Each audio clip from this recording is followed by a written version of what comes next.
Okay, this is going to be the BC Calculus sample questions 11 and 12. And what question number 11 here says, it says if you integrate from 4 to infinity of dx over x squared plus 16, what do you get? Couple things to remember. The first thing here simply is that we have an improper integral because our upper limit of integration is infinity. The other thing I think we're going to have to make use of is the formula, the arctangent formula, in case you forgot. 1 over x squared plus a squared dx. We know that that simply equals 1 over a arctangent of x over a plus c. Okay, so we're going to use that formula here in just a minute. So the first thing we do with improper integrals is we replace the infinity with a t and take the limit as t goes to infinity from 4 to t, dx over x squared plus 16. So when we integrate using this formula, we still have our limit as t goes to infinity. The number being squared, we can write positive 16 as 4 squared, so we'll get 1 over 4 arctangent of x over 4. And now this simply has to be evaluated from 4 to t. So when we plug that stuff in, we have the limit as t goes to infinity. We'll have 1/4 arctangent of x over 4. We'll plug our t in, so we'll get t over 4. And then we have to subtract away our lower limit of integration, 1/4 arctangent of 4 over 4. And now we simply have to compute this. So certainly 4 over 4 is just 1. And recall that arctangent of 1 is, well, let's write it all out. So we have the limit as t goes to infinity, 1/4 arctangent of t over 4. Then we'll have minus 1/4. Remember the value of arctangent of 1. Recall that that equals pi over 4.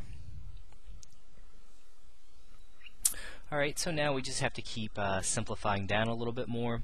If you'll recall also the graph of arctangent,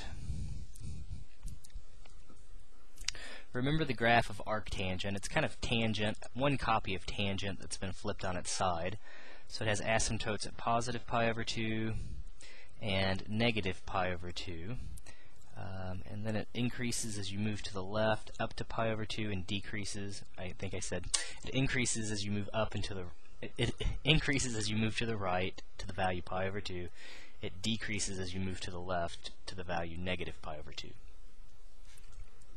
So in this case, we're taking the limit as t goes to infinity.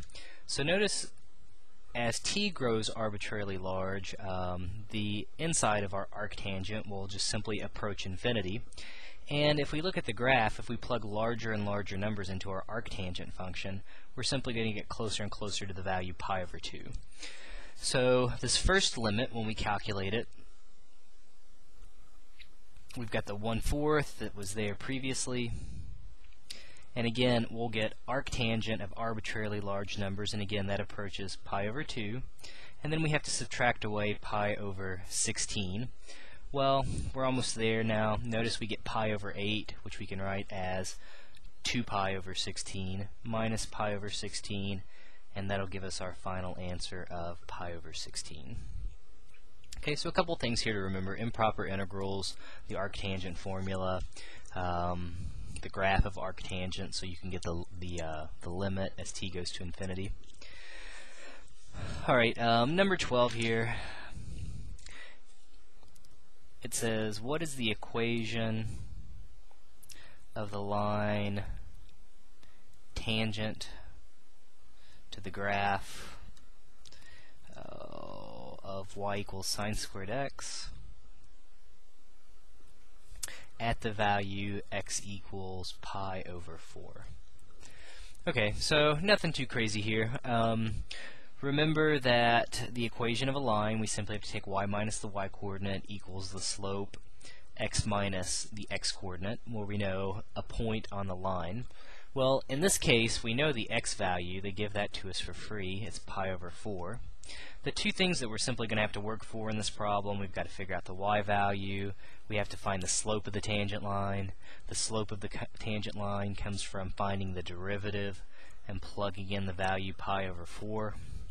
To get the y coordinate, we simply plug x equals pi over 4 into the original function. So if we evaluate the original function at pi over 4, we'll simply get sine of pi over 4, quantity squared. Remember, that's the same thing as sine squared. It means take the whole thing and square it. Well, sine of pi over 4 is square root of 2 over 2. That's what we have to square. So square the square root of 2, you'll get 2 over 4, which is simply going to be a value of 1/2. So that's the y coordinate in this case, will be 1/2.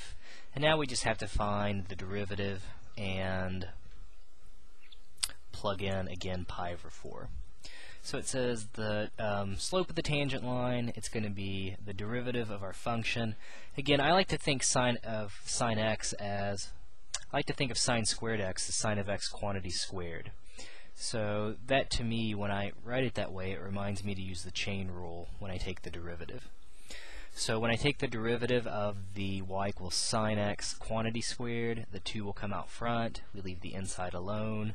Take a 1 away from the exponent, multiply by the derivative of the inside, which is just cosine x. Again, the slope of the tangent line, I shouldn't write the slope just yet because that's kind of the slope generically. So the slope in this case of the tangent line is going to be the derivative, again evaluated at pi over 4.